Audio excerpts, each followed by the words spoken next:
Hey y'all, it's Lindsey. Let's get some food prep done today. Okay, on my Wellness Wednesday, I talked about how I was making a really lame excuse for not getting food prep done because I wanted to film, and today I saw a window of opportunity. I decided to snag it and run with it. Today I'm gonna make some steel cut oats. I think I'm gonna prep up some of those sous vide egg bites, and I definitely wanna make something that we call turkey a la keto. It's a recipe that my mom had, but it was standard American diet friendly, if that's such a thing. And I turned it into a low carb, high fat version so that it fits into the Trim Healthy Mama S category, or it's also keto friendly. So I want to make those things and probably some caulirice to go along with that turkey a la keto. And I think that's all I'm going to do today, just because, whoa, she's grabbing the tripod. And I think that's all I'm gonna do today, just because I know my window of time is short and I don't want to wind up overcommitting and under-delivering. So let's get to this. First on the list are steel cut oats cooked in the Instant Pot. I'm gonna spray my liner down really well with coconut oil to make sure my grains don't stick to the bottom of the pot. Because I'm planning to use my Instant Pot several times during this food prep, I want to make sure to set myself up for a quick, easy turnaround for cleanup.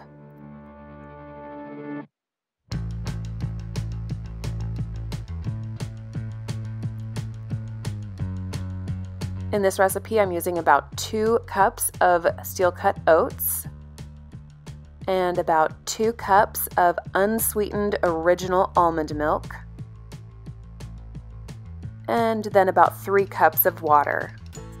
Give it a little stir, and then we'll set it to cook on high pressure for about 11 minutes, which will give this a nice chewy texture, but they'll still be fully cooked. Once it's naturally released the pressure for about 15 minutes, we'll give it a little stir.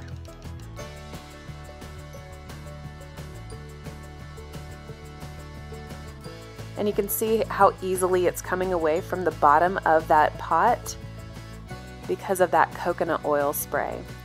Whenever I heat this up in the morning, I probably do about 1 cup worth of the oats with a little sprinkle of nutmeg and cinnamon and a little splash of almond milk to sort of just loosen it up a bit in the microwave, and then a little shake of stevia, and it's delicious. This made about 5 servings.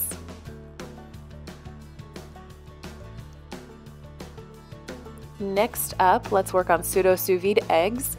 And I'm just going to be prepping the egg mixture today because I have discovered that allowing the eggs to get blended up and then set up in the refrigerator for about overnight, at least 4 to 6 hours, I guess, will really help the final result to be a much more dense egg bite or pseudo sous vide. Whenever I have blended this up and then immediately made them in the Instant Pot, I wind up with more of a souffle texture, which is not exactly what we're looking for. So by doing it this way, I can get a much more dense egg bite. I do have a video on how I did this the last go around, and I will be sure to link that in the iCards. And I have to say, these have turned out so well, especially whenever I make sure to let the egg mixture rest in the refrigerator overnight.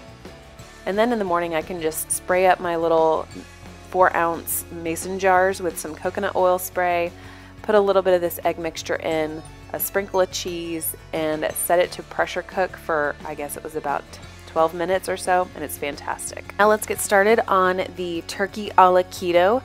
Basically, this is just a white sauce with turkey in it, or a white gravy with turkey in it. This is something my mom used to make us at least once every couple of weeks, but it was always called turkey a la king, and it was a white flour, white milk based sauce with just chunks of turkey. Sometimes she would use chicken, and we would pour this over top of canned biscuits or minute rice.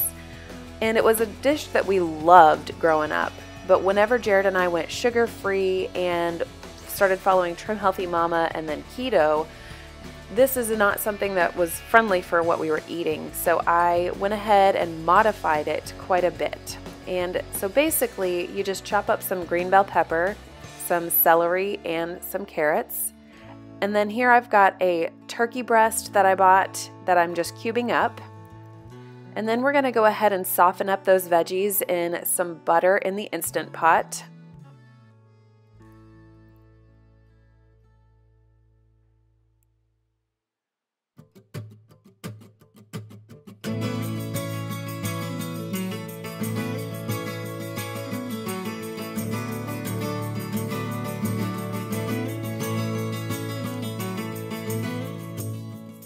And instead of using whole milk or 2% milk, I'm using heavy whipping cream. And then I will add in some almond milk. And this is unsweetened, original flavored almond milk. And in order to get that thickening that you normally get from white flour, we're going to use gluccomannan. And I'm still not a good measurer, so basically I just kind of add in until it seems about right to me. I will go ahead and try to type out this recipe in the description box, so if you would like to have a jumping off point, you will be able to start there. So while that sauce is thickening up in my Instant Pot on a saute setting, I'm going to go ahead and bag up this caulirice that I have made. The day before, I went through and food processed 2 heads of cauliflower into rice-sized pieces, and then I put it in this big mixing bowl, but I lined the bowl with some paper towels first so that it would absorb as much moisture as possible out of this cauliflower. And I find that whenever I'm cooking this after it's been in the freezer, it just seems to be a better texture if I've gone ahead and taken the time for this extra step. And I'm putting this into our food saver bags. I'm putting about 4 cups worth in each bag, which is enough for a meal as a side dish or as something to put gravy type sauces like this turkey a la keto on top of. And I love our food saver. We use this very frequently in our kitchen. It takes up quite a bit of space in my opinion, but it was completely worth it to be able to easily and safely store tons of food in our freezer whenever we can find good deals.